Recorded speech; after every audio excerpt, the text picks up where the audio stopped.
Hi, I'm AnniGRC. I was a deporter from the US in 2018 under the first Trump administration, and I've been documenting my journey on social media through my platforms for the last 5 years, from my deportation story to how I've reestablished myself after deportation in Mexico, which includes moving my 5 children who were born in the US here with me, what I do for work, just a little bit of everything. I wanted to create this video for those of you that maybe haven't heard my story. There are some of you here that have been here since the beginning and have likely heard the story told in many different forms, but I wanted to reintroduce myself, continue to share the pieces of information from my story that I feel could make a difference, especially with the current political climate going on in the US. Thank you for following my journey. Thank you for being here, subscribing to my YouTube channel. Let's get into it.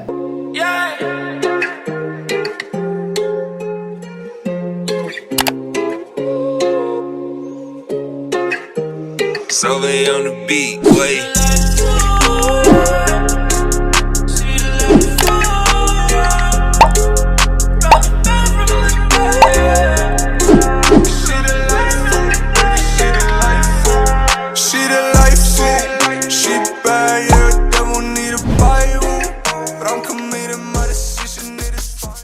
My story begins in Puerto Vallarta, Jalisco on February 10th, 2018.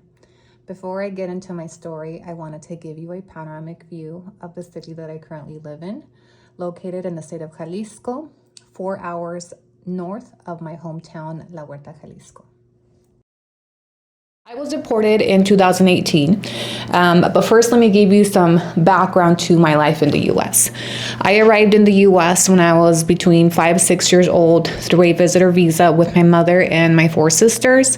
We moved to California for some time, and eventually we set our roots in Salt Lake City, Utah. So I grew up predominantly in Salt Lake City, spent some time in California, Arizona, but for me, Salt Lake City is home. My visitor visa was eventually adjusted to a permanent resident through my mother marrying a USC.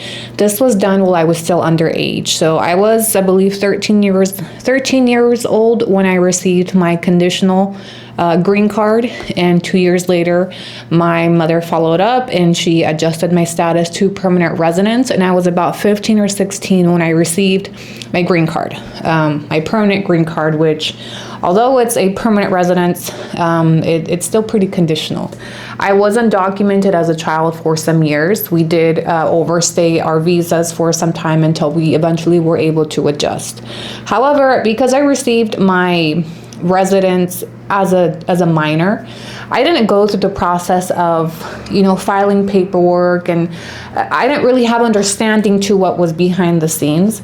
It's worth mentioning that I was removed from my mother's custody when I was 12 years old by the state of Utah.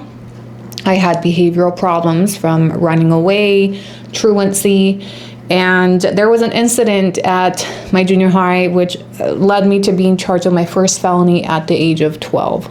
What was the incident, you're going to ask, because what would a 12-year-old be doing at that age to be catching felonies? Well, it was a very innocent, in my mind, school prank where I took a lighter to the girls' bathroom and I lit up the sprinklers that were on the ceilings, which are set up as safety measures in the event of a real fire. Well, I put a lighter straight to it. It made all of the sprinklers go off, I believe, in that wing of the school, and it created some damage to school property. The school was evacuated, fire department was called. Eventually I got caught and I was sent to juvie, to DT, and I was formally charged with my first felony. I was charged with second-degree destruction of property, arson, and I was placed into the custody of juvenile justice services in Utah. This would change my entire life. Because I was placed into the custody of the state of Utah, I didn't really grow up with my family. So while my mom was adjusting status, while she was going through all of that, I grew up in custody. I went through various programs from wilderness to foster care to work camps, military camps. I was sent abroad, I was sent to different states, Colorado, Iowa. The longest term that I did was a 2.5-year placement in a residential school for girls in Iowa. So I was not in my family's care. I did not grow up with my siblings. for those very impressionable teenage years. So from the time I was 12 until I aged out at 18, I grew up in custody. So that really, I believe, had an impact on a lot of things, to why I lacked depth to my immigration status. I lacked education. I lacked awareness. These are not conversations that I had with my parents. I didn't have an understanding of the fact that I was not American. I knew that there was consequences to committing crime because I had encountered them since I was a child, which meant doing time, right? I was so institutionalized that being in juvie was normal to me. So I had a clear understanding of the way that the system works in the US. You commit a crime, you go to juvie, you do jail time, you pay your fines, and then they put you on probation and you go back out into the world.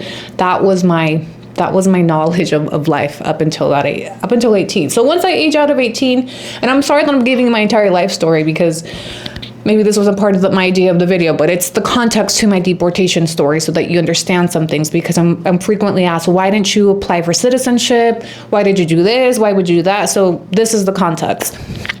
So when I was 18, I got pregnant with my first daughter. I got married. I moved out of my house pretty quickly, and I jumped into adult life. I had now aged out of the system. And mind you, that in itself was like a shock. Not a culture shock, but you go from being institutionalized, growing up in juvie, in cells, in lockdown facilities, to all of a sudden I aged out and I'm thrown into the real world. No aftercare, no follow-up. It's just, you're on your own now. And that was a lot of freedom to handle. But I did well. I got married. I had my first daughter. Eventually we had 2 more kids. And by all means, I was living the American dream. I moved to Arizona, and during my time in Arizona, my mom frequently would tell me that I needed to file for my citizenship. She was always encouraging me to. In fact, she went as far as to, one time when she came to visit me in Arizona, she brought me all the paperwork. I think she even offered to pay it for me. She just needed me to fill out all the paperwork. I didn't do it. I just didn't prioritize it. It just seemed like something that wasn't a necessity for me. I have a green card, I can travel, I can work. And there was always an underlying concern for me. I knew that I would need to disclose and we would need to discuss my criminal history as a juvenile for me to get my citizenship. That was also a large factor into why I kind of avoided filing for it, because I knew that my criminal convictions as a juvenile would be brought up, or at least I assumed so. My criminal convictions as a juvenile include the destruction of property that I mentioned, but it also included a lot more things. As I was placed into the system, I progressed into my criminal activity. I adapted to what I was around, and I did things. I did a lot of things as a juvenile that I'm not proud of, and they're reflected in my criminal history, from joyriding to grand theft auto, breaking and entering, possession of things I shouldn't be in possession of. So I lived a very turbulent juvenile. My juvenile years were very turbulent, and they involved a lot of criminal activity. So when my mom was constantly pushing me to file for my citizenship, I just kind of avoided it because I knew that I would have to explain those things, and I was nervous that I wouldn't be approved in a way. But at the same time, I was just like, well, I don't need to do this. I have a green card. I can work. I viewed my green card as just something that I needed to renew, like a license, okay? So I didn't give it the importance that I needed to give it. I did not prioritize it. I had every ample opportunity to do so. At that time, I was married to an American citizen. I had birthed 3 American children, and I had already fulfilled the 5-year time frame of having my green card. I was eligible to apply for citizenship. I just didn't. And that changed the course of my entire life as well. At the age of 21, I filed for divorce. And long story short, I was left with the care of 3 young babies under the age of 2. The financial pressure of a house and bills, he pretty much just left me with everything. And while he got on his feet, he did not provide any type of support for me or the children. And so I made poor choices. I was under pressure. I resorted to what I knew as a juvenile. And I don't excuse that. The only reason why I tell you those things so that you can understand my thought process, because a lot of times I'm asked, why would you do this, having kids? Why would you even consider, that's what I knew. That is what I knew to do under pressure. So under the financial pressure, I caught my first felony at the age of 21. I made the choice to begin stealing from my employer. I'm not going to go into detail. I have another video where I really get into depth on that. But I caught my first case at the age of 21. My first felony, I was charged with second-degree theft by appropriation and second-degree theft, both felonies. I took a plea deal. It wasn't anything new to me. This was part of my normal life. I had been out of the system for only 3 years, and I landed into the adult system. So I was very used to courthouses, very familiar with the judges. It's just what I knew. It wasn't anything scary. It wasn't, deportation never crossed my mind. In fact, I didn't even know that was in the realm of possibilities. That's how disconnected I was. So I was charged. I went to court. I took a plea deal. I didn't have an attorney that I hired. I had a public defender, and if you know anything about the system, you know that they are in a rush to plead you out because they're just overworked. So I was offered a plea deal with a suspended prison sentence of 364 days.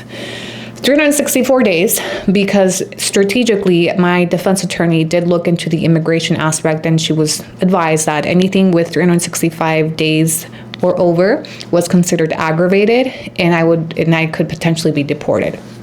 Anything with 364 days and below was, during that administration, still okay. So I took a plea deal, but not really understanding that this plea would mean a lot of things in the future. The only thing I was worried about at that time was avoiding jail time. I didn't want to go to jail. I have 3 young babies, and I know you're going to wonder, why would you do this having kids? At the time, when my mentality, that was how I was going to provide for my kids. I was stealing money to pay for bills. The first time that I stole money from the cash register, I had received a shut-off notice for my water. So when people tell me, you weren't thinking of your kids when you were catching the fuck if I wasn't. I had good intentions to provide for my kids, but I went about it the completely wrong way without thinking of the big picture. I didn't think ahead. I didn't think about who I was impacting. I was only focused on meeting our immediate needs, which was, I need to pay for this, I need to pay for that. Eventually, it did escalate into, it was so easy that I began stealing money for other things that were not necessities. So that's where I currently was. I took a plea deal. I was given probation, fines, restitution. I didn't take it seriously. Eventually, I just moved on with life. And this was under the Obama administration. Under the Obama administration, I was not a deportation priority. I remember hearing about it at the time, people that were being deported. In fact, my sister's baby's dad got deported during that administration. I never correlated it to myself. Never realized it could impact me. Never even gave it a thought. So when Trump goes into office in 2016, I remember that his campaign wasn't as bad as this last one, but it was focused around deportations. And I remember going as far as to making a Facebook post joking around about, I'm next to be deported now that Trump's in office. I didn't know I was I was foreshadowing what was actually going to happen to me. I'm not going to go into too much detail of all the drama behind what happened, but I'm going to put it to you this way. I got into another relationship with another man. It was a very turbulent relationship, very toxic, very much back and forth, very much domestic violence, very much emotion, very much everything, cheating, the whole works, okay? I found myself in another situation where I was under pressure, still in the relationship. Made a decision again to resort to my criminal activity, which was stealing from my employer. And long story short, I ended up charged with 2 more cases almost back to back. And I'm just going to sum this up quickly without going into much detail of all that drama that I have other videos on that. But the father of my children, of my 2 youngest children, so now I have 5, he and his family reported me to ICE. During that administration, which was Trump, there was changes that had gone into place. Policies had changed. During Obama, there were certain protections for nursing pregnant and postpartum mothers. ICE would not detain them. ICE would not incarcerate them.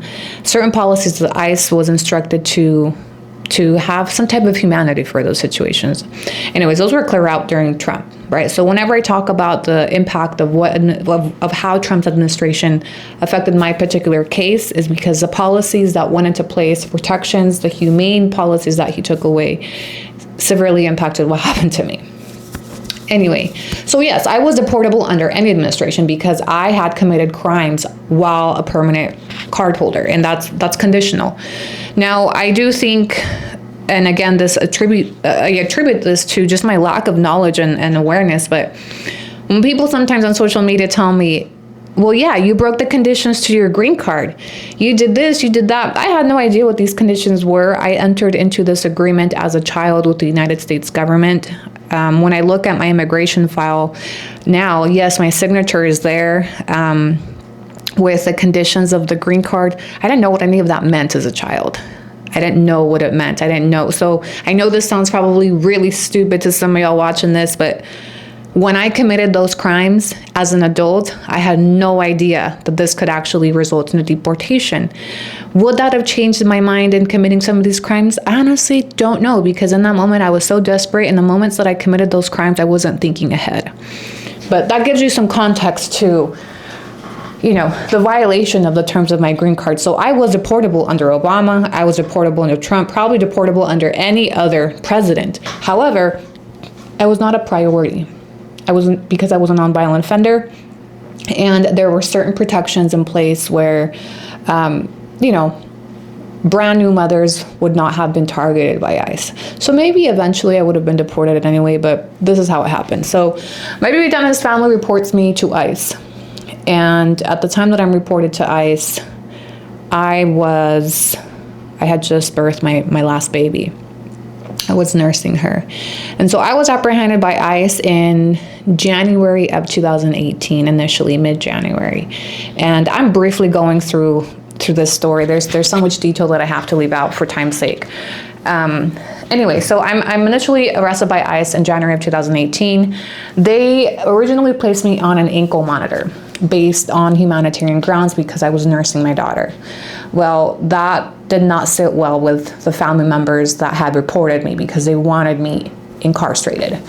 So they sent additional information to them that was not factual, pretty much portrayed to them that I did not actually have custody of my kids, that I wasn't taking care of them, that my mother was, and I had, in all essence, just played them to not go to jail. So my ankle monitor was revoked on February 1st of 2018.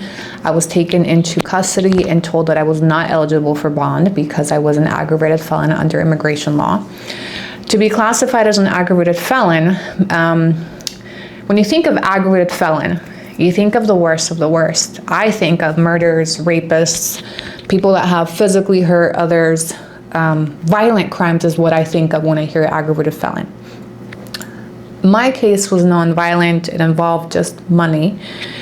But under immigration law, when the loss of the dollar amount to the victim is more than $10,000, it is considered aggravated.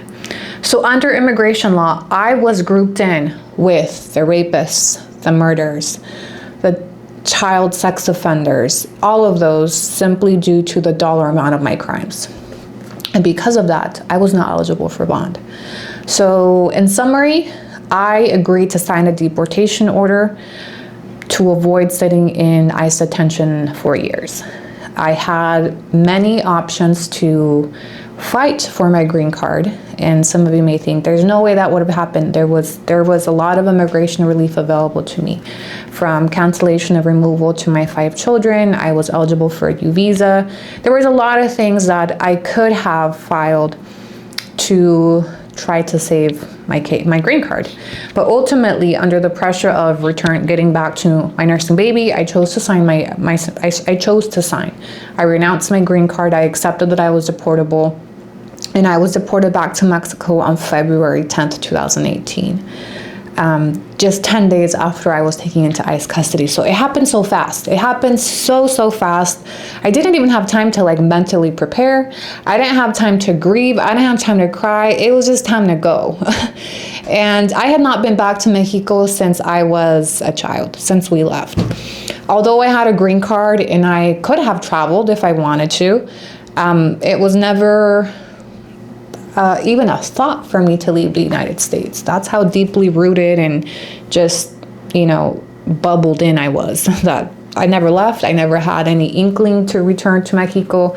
I was the youngest out of all my siblings when we moved to the United States, so I really didn't have much connection to Mexico. I was more American when I got deported than I was Mexican, 100%. Yes, I spoke the language, but not very good. I spoke like tourist level Spanish. I didn't know the currency. I didn't know my way around. I didn't know how life worked here. By all means, I was just an American dropped into Mexico. And I say that as a figure of speech because I'm not technically American. Culturally, I identify as an American. Culturally, I was raised as an American. And by all means, when I touched down in Mexico on February 10th, 2018, I was an American on Mexican soil. That's how it felt. It was like being dropped off in a foreign country. Although this was my country of birth, this is where I was born, but I had lost connection with my roots. We had never traveled back. I didn't really keep in touch with any of my family members. So to me, this was a foreign country. Yeah. Anyway, I wish I could tell you a quick happy ending that I was deported, got my kids, and we lived happily ever after. But damn, it was a very long process to get us where we are. Currently, it's been almost 8 years. 8 years, it will be on February 10th that I have been living in Mexico. And man, it went by so fast. And I want to start sharing a lot of the things that helped me get on my feet. This was really just an introduction to my background, who I am, the things that I've, been through, to give you some understanding to why I am who I am. But more importantly than focus on my deportation story and all the things that, the drama, which, to a degree, sometimes can be entertaining to people, but I want to continue not only advocating for deportation stories, but also sharing resources, sharing what worked for me to be able to get to where I am today, 8 years in Mexico, financially stable, pursuing my law degree. I have custody of all 5 of my children. I was able to relocate them here. And there's just so many families facing the uncertainty of what life is like on the other side of the border. And that is what that is the goal behind my channel, is to show you what life is like after deportation, what worked for us, and the life that we've been able to rebuild since. So I hope that you stick around. Thank you for following my journey if you made it to this far of the video. I will give you guys a disclosure that although I've been making content for 5 years, even on my YouTube channel, my earlier videos are so fucking cringe, like so cringe. They're the ones with the most views, so I keep them up. So I'm considering maybe like redoing some of them. But please just give me some grace if you go back and you watch any of my older videos that I've been narrating for the last 4 years on this YouTube channel. Just know that my editing skills were not that great back then. So my goal this year is to expand my YouTube channel, to grow, to consistently create videos for you guys, and continue to just feed you with information that can help you land on your feet when you get to Mexico. So whatever questions you guys have, drop them in the comment section. If you've been here for some time, if you're brand new, I want to see it all. I want to see why you're following. I want to see what information you want to extract from my story that could potentially help you or your family. And yeah, that's a wrap for today. Okay, so my next few videos, I'm going to focus on survival, how to survive deportation, the tips and tricks that worked for me for simple things like finding housing, how to find employment, how to find US-based work, how to get your documents, how to get back into school, how to revalidate your studies from the US into Mexico. I'm going to begin to document a more detailed survival guide to deportation. So I hope you come along with me. If you know anybody that's facing deportation, has faced deportation, that you think could take away something from this information, share this video with them. them, connect them in the comment section. We'll catch up with you guys soon. Thank you for following my YouTube channel. Make sure to subscribe. I will be dropping weekly videos with updates, episodes. A lot of new member content will be coming. I finally got my setup with my vlogging camera, my little mic, and we're gonna be going outside as well. I'm gonna be taking you guys to maybe some interviews. I have a lot in mind for this YouTube channel, so I hope you come along with me.